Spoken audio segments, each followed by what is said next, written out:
ربنا آتنا في الدنيا حسنة وفي الآخرة حسنة وقنا عذاب النار۔ اللہ رب العالمین کا بڑا احسان و کرم ہے کہ اس نے ہمیں پھر ایک ایسا موقع دینے جا رہا ہے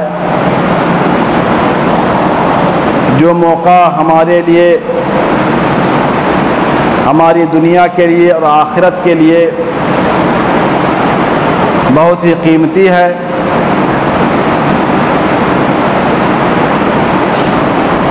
معزز سامعین، اللہ رب العالمین نے جس طریقے سے دنیا کے اندر جتنی مخلوقات، جتنی چیزیں پیدا کی ہیں، ان میں سے بعض کو بعض پہ فوقیت دیا ہے، اسی طریقے سے اللہ رب العالمین نے جو مہینہ مقرر کیا ہے، جو ایام مقرر کیا ہے، ان ایام کے اندر بھی اللہ رب العالمین نے، ان مہینوں کے اندر بھی اللہ رب العالمین نے بعض مہینوں کو بعض مہینے کے اوپر فوقیت دی ہے، اور بعض ایام کو بعض ایام پہ فوقیت بخشی ہے۔ اور ایسا کیوں کیا ہے؟ وہ صرف ہمارے اور آپ کی بھلائی کے لیے۔ یہ جو بعض ایام سے بڑھے ہوئے ہیں، فوقیت والے ہیں، برتر ہیں، افضل ہیں، اس کا مقصد یہی ہے کہ ان ایام کے اندر ہم اللہ کی بھرپور عبادت کریں اور اپنے لیے نیکیوں کا ذخیرہ بنا لیں، نیکیوں کا انبار اور پہاڑ جمع کر لیں۔ معزز حاضرین، ابھی جو مہینہ چل رہا ہے یہ ذی القعدہ کا مہینہ ہے، اور اگلا مہینہ جو آنے والا ہے ایک ہفتے کے بعد انشاءاللہ وہ ذی الحجہ کا مہینہ ہے، اور اسلامی کیلنڈر کا سب سے آخری مہینہ ہے۔ اسلامی سال کا یہ آخری مہینہ ہے۔ یہ ذی الحجہ کا مہینہ اللہ رب العالمین کی طرف سے ہمارے لیے اور آپ کے لیے ایک بہت بڑی نعمت، بہت بڑا تحفہ اور کرم و احسان ہے، کیونکہ اس مہینے کے اندر جو عبادت کی جاتی ہے، جو نیک کام کیے جاتے ہیں، جو اعمال صالحہ انجام دیے جاتے ہیں، ان کی قیمت، ان کی قدر اللہ کی نگاہ میں بہت زیادہ ہے۔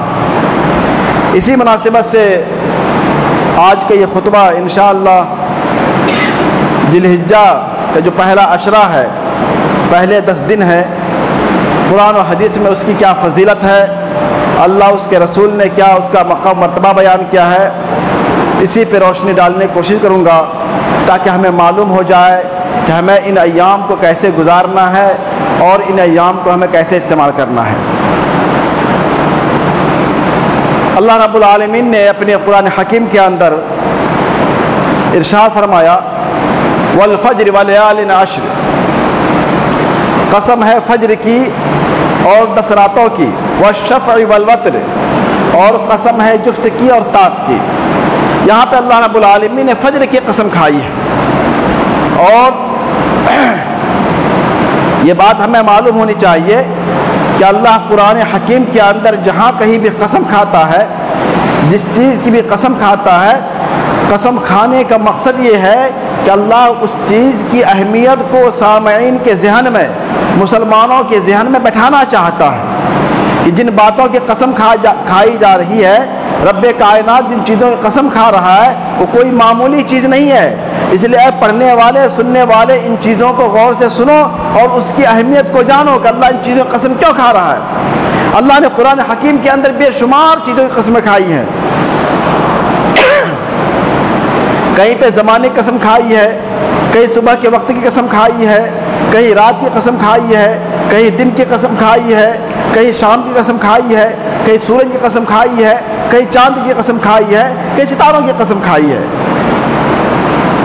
اور انہی قسموں میں سے یہاں پہ اللہ رب العالمین فجر کی قسم کھا رہا ہے. قسم ہے فجر کی, اور فجر سے مراد عام مفسرین بیان کرتے ہیں کہ عام دنوں کی فجر کا وقت ہے. جو فجر کا وقت جو ہم نماز فجر پڑھتے ہیں جو وقت ہوتا ہے یہ بہت ہی اہم وقت ہوتا ہے. تو اللہ رب العالمین اس وقت کی اہمیت کو, اس کی قیمت کو, اس کے قدر کو لوگوں کے ذہن میں بٹھانے کے لیے یہاں پہ اس کی قسم کھا رہا ہے. اور کچھ مفسرین نے کہا ہے یہاں فجر سے مراد عرفہ کے دن کے فجر مراد ہے. عرفہ کا جو دن آتا ہے 9 ذی الحجہ کا فجر مراد یہاں پہ ہے. اور پھر آگے اللہ رب العالمین قسم کھا رہا ہے ولیال عشر, قسم ہے 10 راتوں کی. اور تمام اکثر مفسرین, جمہور مفسرین کی رائے یہی ہے یہاں 10 رات سے مراد ذی الحجہ کی پہلے 10 دن ہیں. عشرہ ذی الحجہ ہے, ذی الحجہ کے ابتدائی کے 10 دن ہیں. اور پھر اللہ نے قسم کھائی والشفع والوتر, قسم ہے تاک کی, قسم ہے تاک عدد کی اور جفت عدد کی. تو اس آیت میں اللہ رب العالمین نے یہاں پہ عشرہ ذی الحجہ کی ابتدائی 10 دنوں کی قسم کھائی ہے. اس سے اندازہ ہوتا ہے کہ جو ذی الحجہ کا مہینہ اس کے جو پہلے 10 دن ہیں ان کی کیا اہمیت ہے اللہ کی نگاہ میں, شریعت کی نگاہ میں, کہ اللہ یہاں پہ ان دنوں کی قسمیں کھا رہا ہے. اور یہی نہیں بلکہ احادیث کے اندر بھی اللہ کے نبی جناب محمد رسول اللہ صلی اللہ علیہ وسلم نے بے شمار احادیث کے اندر ان ایام کی فضیلت بیان کی ہے. ان ایام کی فضیلت بیان کی ہے. ایک مشہور حدیث ہے عبداللہ بن عباس رضی اللہ تعالیٰ عنہ مروی ہے, وہ فرماتے ہیں ان النبی صلی اللہ علیہ وسلم قال ما من ایام العمل الصالح فيها احب الى الله من هذه الايام. قالوا ولا الجهاد في سبيل الله يا رسول الله؟ قال ولا الجهاد في سبيل الله الا رجل خرج بنفسه وماله ثم لم يرجع من شيء بشيء من ذلك. رواه مسلم. عبداللہ بن عباس فرماتے ہیں کہ اللہ کے نبی نے فرمایا کہ دنوں کے اندر کچھ ایام ایسے ہیں کہ جن ایام میں عبادت کرنا اللہ کو پورے دنوں سے سب سے زیادہ محبوب ہے. کچھ ایام ایسے ہیں سال کے اندر, کچھ دن ایسے ہیں کہ ان دنوں میں عبادت کرنا, نیک کام کو انجام دینا اللہ تعالیٰ کو دوسرے دنوں میں عبادت کرنے سے کہیں زیادہ پسندیدہ اور محبوب ہے. اور وہ کون سے دن ہیں؟ اللہ نبی نے فرمایا وہ عشرہ ذی الحجہ ہے. ذی الحجہ کی ابتدائی 10 دن ہیں. ذی الحجہ کی جو پہلے 10 دن ہیں اس 10 دن کے اندر عبادت کرنا, عبادت کا اہتمام کرنا, یہ اللہ تعالیٰ کو 12 مہینے کے اندر عبادت کرنا اور عبادت کو انجام دینا اس سے کہیں زیادہ پیارا ہے. جب یہ حدیث صحابہ نے سنی تو صحابہ نے فرمائے ولل جہاد فی سبیل اللہ یا رسول اللہ, اے اللہ کے رسول صلی اللہ علیہ وسلم کیا اللہ کے راستے میں جہاد کرنا بھی ان دنوں سے افضل نہیں ہے؟ تو اللہ نبی نے فرمایا ولل جہاد فی سبیل اللہ, کہ ہاں سنو اللہ کے راستے میں جہاد کرنا بھی ان دنوں کی عبادت سے افضل نہیں ہے. الا رجل خرج بنفسه وماله, ہاں سوا اس شخص کے جو اللہ کے راستے میں نکلا اپنے مال کے ساتھ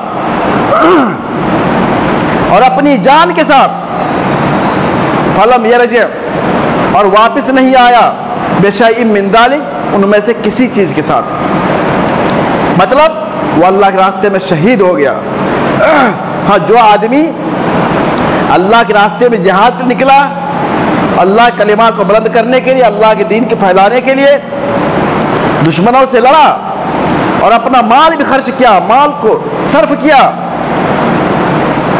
جان سے مال سے اللہ کے راستے میں لڑا اور پھر شہید ہو گیا، تو اس کا درجہ، اس کا یہ عمل ان دنوں کے عمل سے بہتر ہے۔ ورنہ شہادت کے علاوہ دنیا کا کوئی بھی ایسا عمل نہیں ہے جو ان دنوں میں کی جانے والے عمل سے بہتر ہے۔ یہ حدیث ہے، اس حدیث سے اندازہ ہو گیا کہ جہاد فی سبیل اللہ جو اتنا بڑا عمل ہے، اتنی بڑی عبادت ہے، اس سے بھی بڑھ کے یہ عمل ہے کہ آدمی جو عشرہ ذی الحجہ کے ان دنوں میں کرتا ہے۔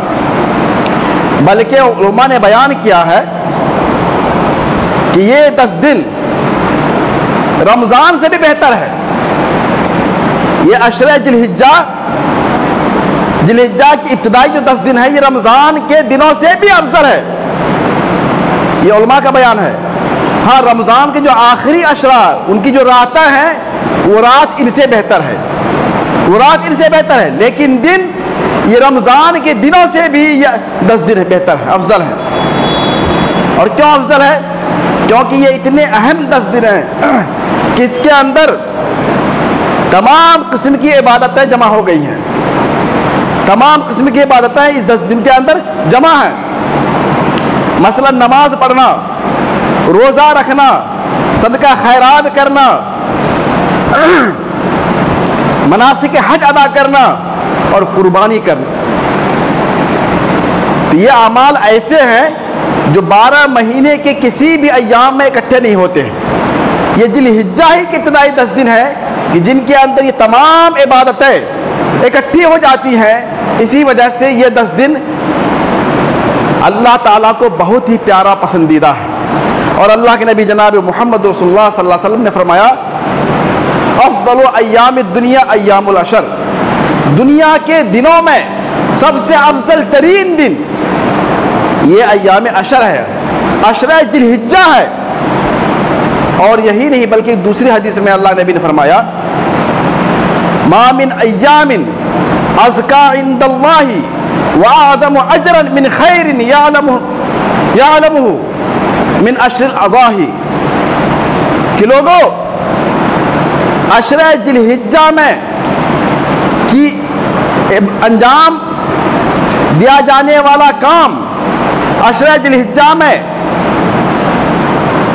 انجام دی ہوئی عبادت، یہ اللہ تعالیٰ کے نزدیک سب سے زیادہ پاکیزہ، سب سے بڑا ہے اور سب سے عظیم ہے، اجر کے اعتبار سے سب سے عظیم ہے۔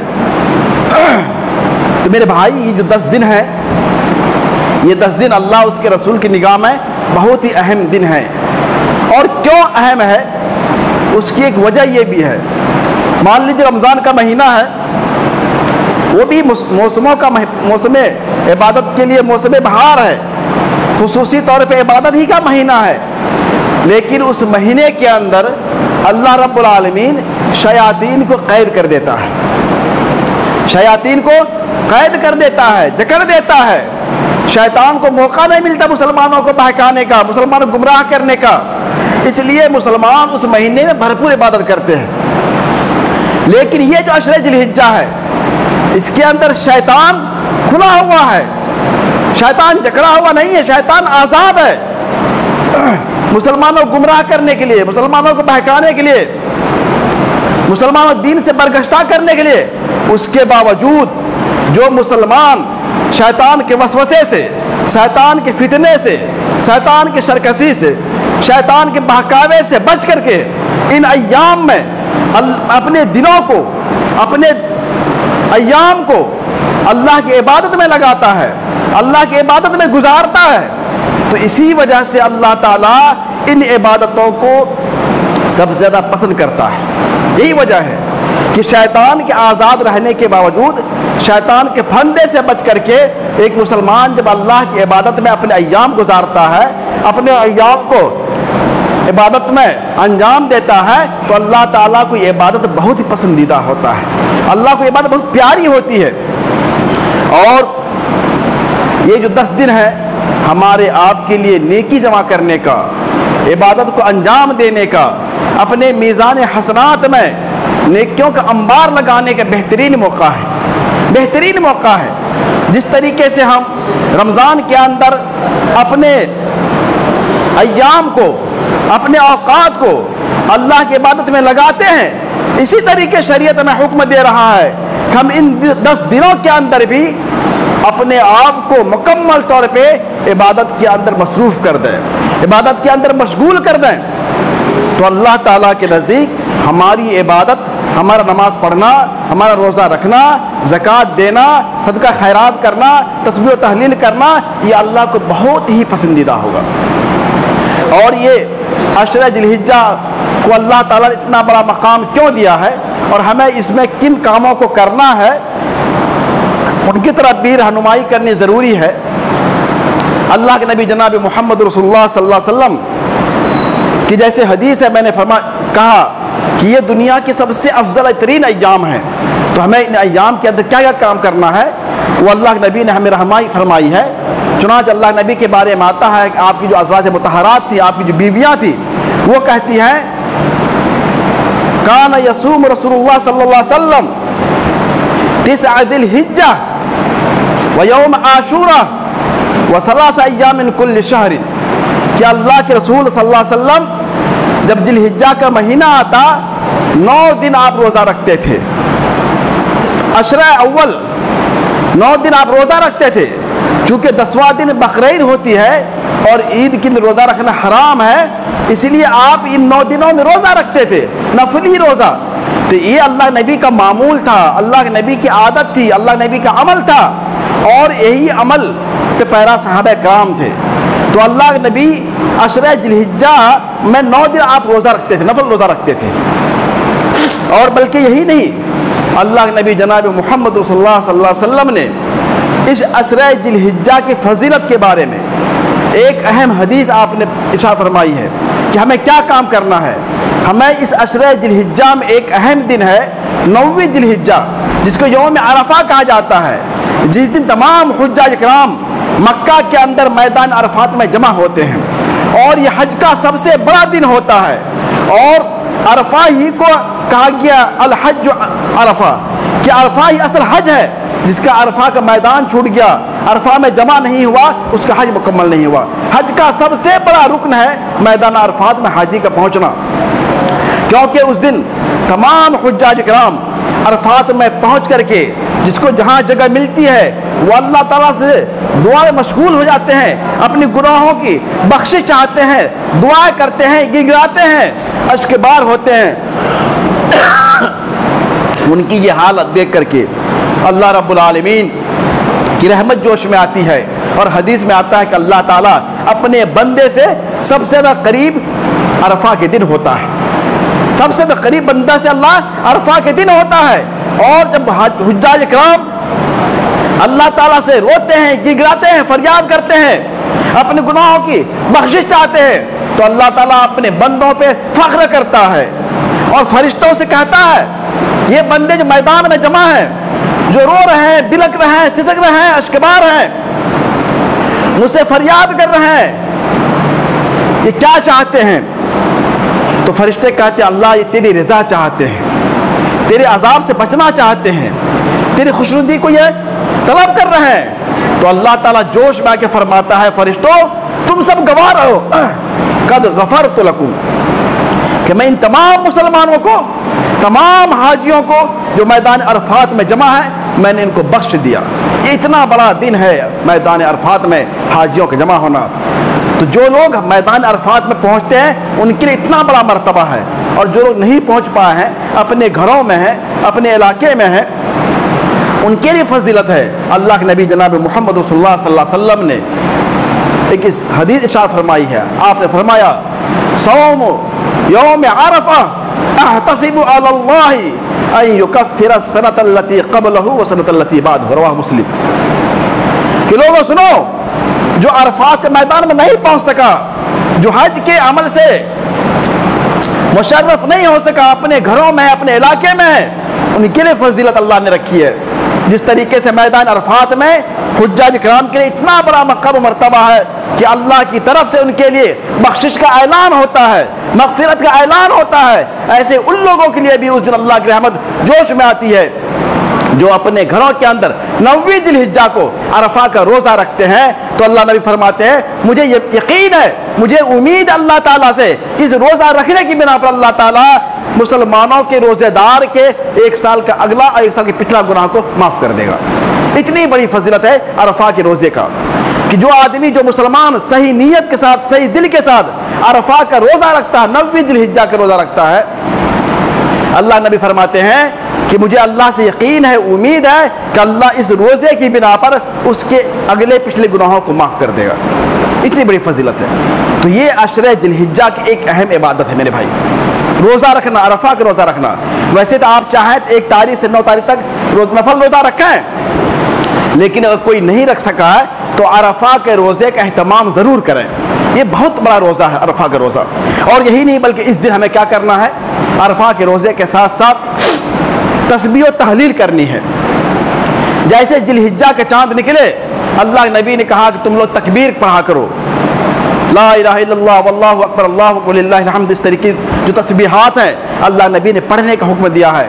اور حدیث میں کہ جو یہ تسبیح پڑھے گا ان کا گناہ چاہے سمندر کے جھاگ کے برابر ہو، اللہ معاف کر دے گا، اللہ معاف کر دے گا. تو عشرہ ذی الحجہ میں ہمیں بکثرت عبادت کو انجام دینا ہے، عبادت کو انجام دینا ہے، نوافل کا اہتمام کرنا ہے اور گناہوں سے بچنا ہے میرے بھائی. کیونکہ اللہ تعالیٰ نے فرمایا ان عدت الشہور عند اللہ 12 شہرا، کہ اللہ تعالیٰ کے نزدیک مہینوں کی تعداد 12 ہے اسی دن سے جس دن سے اللہ نے اس کائنات کو، زمین آسمان کو پیدا کیا ہے. اور ان مہینوں کے اندر 4 مہینے حرام کے ہیں، منہا 4 حرم، 4 مہینے حرمت والے ہیں، تعظیم والے ہیں. اور وہ مہینے کون سے ہیں؟ ذی القعدہ، ذی الحجہ، محرم اور رجب کا مہینہ. یہ ذی الحجہ مہینہ بھی حرمت والا مہینہ ہے. پھر آگے اللہ نے فرمایا فلا تظلموا فیہن انفسکم، اے لوگو اس مہینے کے اندر اپنے نفس پہ ظلم مت کرو، اپنے آپ پہ ظلم نہ کرنا. کیسے؟ گناہ کر کے، اللہ کی معصیت کو انجام دے کر کے، اللہ کی نافرمانی کر کے. جس طریقے سے اس مہینے کے اندر عبادت کا ثواب اللہ تعالیٰ کئی گنا بڑھا چڑھا کے دیتا ہے، اسی طریقے اس مہینے کے اندر برائی کو انجام دینے کا بھی انجام بڑا بھیانک ہے، بڑا بھیانک ہے. اس لیے ہمیں جس طریقے سے عبادت میں بالکل سبقت کرنی ہے، پیش قدمی کرنی ہے، اسی طریقے سے ہمیں ان مہینوں کے اندر گناہوں سے خوب بچنا ہے میرے بھائی. اللہ کی معصیت سے، نافرمانی سے، شیطان کے بہکاوے معنی سے اس مہینے کے بچنا ہے. تو اللہ نے فرمایا فلا تظلموا فیہن انفسکم، تم اپنے آپ پہ ظلم نہ کرو اس مہینے کے اندر. تو ہمیں جس طریقے سے اس مہینے کے اندر نمازیں پڑھنی ہے، روزے رکھنے ہیں، صدقہ خیرات کرنا ہے اور تسبیح و تحلیل کرنی ہے، اسی طریقے سے برائی سے ہی بچنا ہے. تو یہ عشرہ ذی الحجہ میرے بھائی بہت اہم موقع اللہ نے ہمیں عطا کیا. یہ اللہ کا بڑا رحم کرم ہے اس امت کے اوپر کہ ہم عمل کریں تھوڑا اور اللہ تعالیٰ اس عمل کا اجر و ثواب کئی گنا بڑھا چڑھا کے عطا کرتا ہے. عمل تھوڑا کرتے ہیں لیکن اس کا ثواب جو ہے، اس کا جو اجر ہے، اللہ ہمارے کھاتے میں کئی گنا بڑھا چڑھا کے لکھتا ہے. تو خوش نصیب ہے وہ انسان، خوش نصیب ہے وہ مسلمان جو ان ایام کی قدر کرتا ہے، ان دنوں کے اہتمام کرتا ہے اور عشرہ ذی الحجہ کو صحیح طور پہ اللہ کی عبادت میں استعمال کرتا ہے، صرف کرتا ہے. اور بد نصیب ہے وہ انسان جو اللہ کی ان نعمتوں سے محروم ہو جاتا ہے، نیکیوں کو سمیٹ نہیں سکتا ہے، نیکیوں کو اپنے دامن کو بھر نہیں سکتا ہے، اپنے میزان حسنات میں نیکیوں کا ذخیرہ نہیں کر سکتا ہے. تو میرے بھائی یہ ذی القعدہ ختم ہو رہا ہے، ذی الحجہ شروع ہونے والا ہے، اس لیے ذی الحجہ کے اندر ہمیں بہت سے کام کرنے ہیں. عرفہ کا روزہ رکھنا ہے، نوافل کا تمام کرنا ہے، تسبیح و تحلیل کرنی ہے اور قربانی بھی کرنی ہے. قربانی یہ بہت بڑی عبادت ہے، اسی ذی الحجہ کے اندر ہے. اسی عشرہ ذی الحجہ کے اندر قربانی ایک عظیم عبادت ہے جو پوری امت محمدیہ کے لیے مشروع ہے. اور اللہ کے نبی جناب محمد صلی اللہ علیہ وسلم نے کہا یہ تمہارے باپ ابراہیم کی سنت ہے، یہ سنت کو مسلمان انجام دیتے ہیں. تو یہ عشرہ ذی الحجہ بہت اہم عشرہ ہے ہمارے لیے، آپ کے لیے، نیکیوں کو جمع کرنے کے لیے، نیکیوں کو اپنے دامن میں بھرنے کے لیے، نیکیوں سے اپنے آپ کو مالا مال کرنے کے لیے اور اپنے آخرت کو سنوارنے کے لیے میرے بھائی۔ اس لیے جو مہینہ آ رہا ہے ہم مکمل طور پہ اس کی تیاری کر لیں، اپنے آپ کو بھی اپنے گھر والے کو بھی اس سے تیار کر لیں، تاکہ صحیح طور پہ ہمارا جو وہ 10 دن ہے ذی الحجہ کا پہلا جو ابتدائی 9 دن ہے، 9 ذی الحجہ تک ہم صحیح طور پہ اللہ کی عبادت میں ان دنوں گزاریں، تاکہ اللہ تعالیٰ کے جو ان دنوں کے اندر جو اجر و ثواب ہے اس سے ہم فیضیاب ہو سکیں، مستفید ہو سکیں، اور ہماری دنیا بھی سنور جائے اور آخرت بھی سنور جائے۔ اللہ تعالیٰ سے دعا ہے ہم تمام مسلمانوں کو ان مہینوں کی قدر کرنے توفیق عطا فرمائے۔ اللہ ہمیں عشر ذی الحجہ کے اندر زیادہ سے زیادہ نیکی کرنے کی، نیکی کا ذخیرہ اکٹھا کرنے کی، اور اللہ تعالیٰ کے اطاعت فرما برداری کرنے توفیق عطا فرمائے۔